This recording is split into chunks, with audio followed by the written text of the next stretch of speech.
I never believed in curses. Life in the city was too modern, too fast-paced for such superstitions. But everything changed when I visited Gözde, a remote Turkish village shrouded in mystery, a place where the line between folklore and reality blurs in terrifying ways. It all began with a call from my uncle. His voice trembled, each word carrying a weight that lingered long after we hung up. "Your grandmother isn't well," he said. "She's been asking for you." I hadn't seen her in years. Family visits had grown scarce after my parents passed away, but something about his tone unsettled me. So I packed my bag and boarded the first bus to Gözde. The journey felt endless. As the bus wound its way through the countryside, I couldn't shake the feeling of dread creeping in. When I finally arrived, the village greeted me with an unsettling silence. No children played in the streets. No shopkeepers called out to customers. Instead, the narrow cobbled roads were empty, and the houses stood like silent sentinels, their doors adorned with strange symbols carved into the wood. Some were faded and worn by time, but others were fresh, as if the villagers were desperately trying to ward off something unseen. As I walked toward my grandmother's house, a cold wind swept through the village, carrying with it the scent of damp earth and decaying leaves. The silence was oppressive, broken only by the distant cawing of crows circling above the forest that loomed at the edge of the village. When I reached the house, the door creaked open before I could knock. She was waiting for me. My grandmother sat by the window, her frail figure hunched over as she gazed out at the forest beyond the village. She looked smaller than I remembered, her once lively eyes clouded with worry and fear. But when she saw me, a flicker of recognition sparked in her gaze, and she reached out with trembling hands. "You shouldn't have come," she whispered. Her voice was hoarse, barely audible, but there was a desperation in her words that made my skin crawl. "Why?" I asked, but she shook her head. Her grip on my hand tightened. "Promise me," she said urgently, her voice breaking. "Promise me you won't go into the woods after dark." I nodded, though I didn't understand her fear. The forest had always been part of the village's charm, a place of legends, yes, but nothing more. Or so I thought. That night, I struggled to sleep. The air in the house felt thick, heavy with a tension I couldn't explain. Shadows stretched across the walls, twisting and contorting with the flickering candlelight. Around midnight, I heard it, the faint sound of chanting. At first, I thought it was the wind, but as I listened more closely, I realized it was something else entirely. The chanting was low and rhythmic, carrying a sinister undertone that made the hairs on the back of my neck stand on end. Curiosity got the better of me. Ignoring my grandmother's warning, I grabbed a flashlight and stepped outside. The village was cloaked in mist, the cold night air biting at my skin. The chanting grew louder as I walked toward the forest. The closer I got, the more uneasy I felt. The trees stood like towering figures in the dark, their twisted branches reaching out like skeletal hands. Suddenly, my flashlight flickered, casting fleeting shadows between the trees. That's when I saw it. A figure standing just beyond the tree line. The figure was draped in a long black veil, its silhouette eerily still. Though I couldn't see its face, I felt its gaze pierce through me, freezing me in place. My heart pounded in my chest as I stumbled backward, my flashlight slipping from my grasp. The figure remained motionless, watching. Panic surged through me, and I turned and ran back to the house, slamming the door behind me. My hands shook as I locked it, my mind racing with questions. Who, or what, had I just seen? The next morning, I tried to ask the villagers about the forest.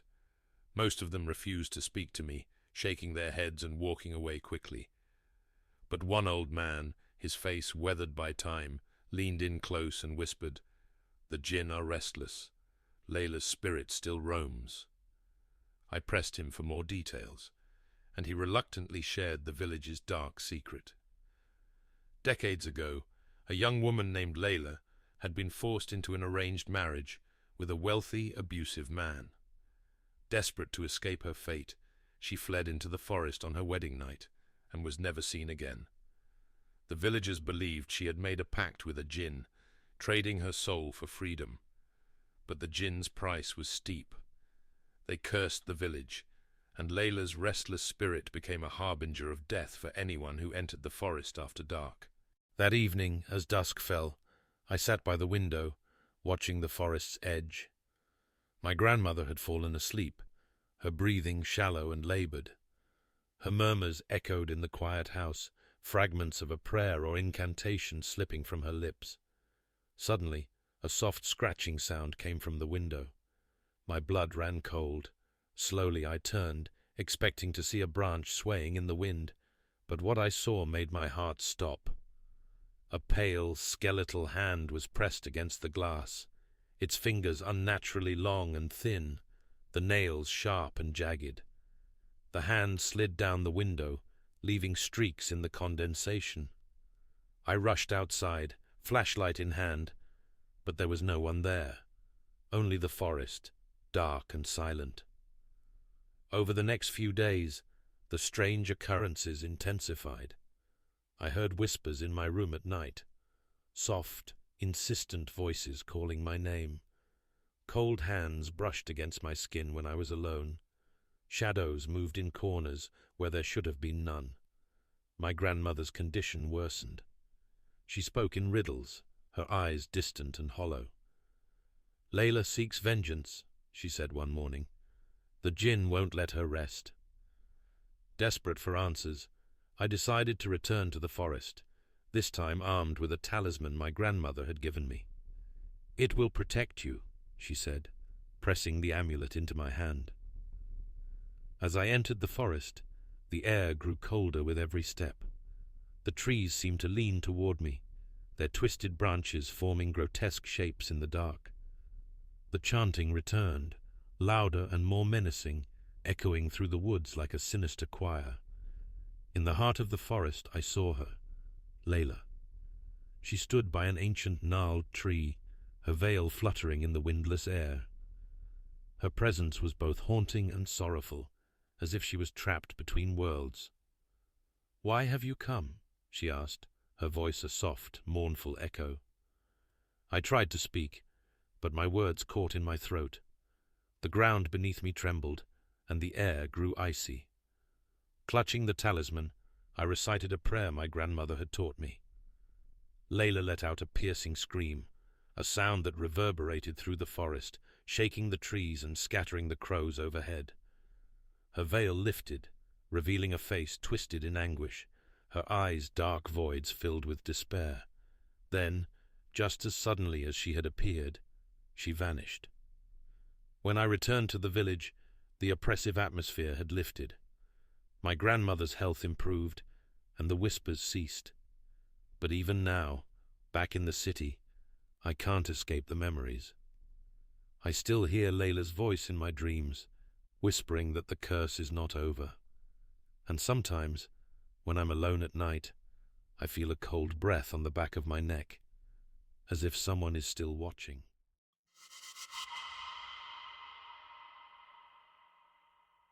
For context, this happened in 2022 when I was 16. My mum and I had recently delved into the world of the spiritual, communicating with spirits and studying magic to protect ourselves. We'd encountered dark entities before, malevolent spirits, and yes, even demons. But this story? This one stands out as one of the most chilling experiences of my life. It was a cold, dark night, around 9 p.m., and there was an unnatural stillness in the air. I had a few friends over that evening, Ashley, who shared my curiosity for the paranormal, and Jack and John, who were more skeptical. Over the past few days, I had been teaching Ashley how to use a pendulum to communicate with spirits. That night, she was eager to try it out. We decided to head to the park, a quiet, secluded spot in our town, to see what we could find. As we walked, an unsettling sensation crept over me. It felt as though we were being watched, shadowed by something unseen. The night seemed darker than usual, the air heavier. The others felt it too, but we pressed on, curiosity driving us forward. When we reached the park, we settled on the damp grass, using our phone lights to illuminate the pendulum. Ashley began asking questions, her voice steady but hushed. For those unfamiliar, a pendulum swings in response to yes or no questions. It's a simple tool, but in the right hands, it can reveal the unseen. As Ashley worked, I couldn't shake a disturbing image that kept flashing in my mind. I saw a tree, just to our right, and a child hanging from its branches, lifeless. The vision was vivid, relentless. I told the others what I was seeing. Ashley, intrigued, asked the pendulum if we were communicating with a child's spirit. The pendulum swung to yes.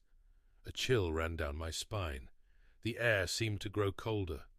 I focused on the spirit, and the connection deepened. This child, I realized, was linked to the oppressive feeling that had followed us. Ashley asked if what I saw, the image of the child hanging, was true. Again, the pendulum answered yes. The atmosphere grew tense. I could feel something else lurking in the shadows, something darker. I urged Ashley to ask if there was a negative presence nearby. She did. The answer was yes. My instinct screamed at me to get out, to leave. But it was too late. The darkness around us felt alive, pressing in from all sides. I scanned the park, my heart pounding. We were being surrounded, not by people but by something far worse. The energy was suffocating, malevolent, and unmistakably demonic. "Ask if there are demons here," I told Ashley, my voice low but firm. She hesitated, then asked. The pendulum's answer was swift. Yes. At that moment, John's phone rang, shattering the silence. It was his dad, saying he needed to be picked up. We decided to walk to the road and wait with him. But even as we left the park, the oppressive feeling followed us. We sat on a bench trying to talk about normal things, but the tension was palpable. I could still feel the child's spirit lingering nearby, watching. I reached out mentally, trying to communicate. The child's story unfolded in fragments. He had been driven to suicide by the voices, the relentless whispering voices of demons. He wasn't the first. Another child at my old school had suffered the same fate. Anger and sadness welled up inside me. These entities had preyed on vulnerable souls, driving them to despair. I couldn't let it continue. Suddenly Jack winced, reaching for his back. "Something's clawing at me," he said, panic creeping into his voice. Ashley checked, her eyes widening as she saw the fresh red scratch marks on his back. Jack began to shiver, his expression distant. "It's in my head," he whispered. "It's trying to get in." I sprang into action, performing a protection spell on the spot. The air around us seemed to crackle with energy. I focused on Jack, pouring my intention into shielding him from the dark forces. Once the spell was complete, I turned to Ashley. "Ask if what the spirit told me is true." She nodded and asked the pendulum. The answer, once again, was yes. The confirmation sent shivers down our spines. The night felt darker, heavier. Then I felt it. A pull, an undeniable urge to go to the church nearby. It wasn't far, maybe a 5 to 10 minute walk. Without hesitation, we started toward it. The darkness seemed to thicken with every step, pressing in around us like a living entity. Our phone lights barely pierced the gloom. "Do you see that?" I asked, my voice trembling slightly. Jack and Ashley nodded. The darkness wasn't natural. It was closing in, suffocating.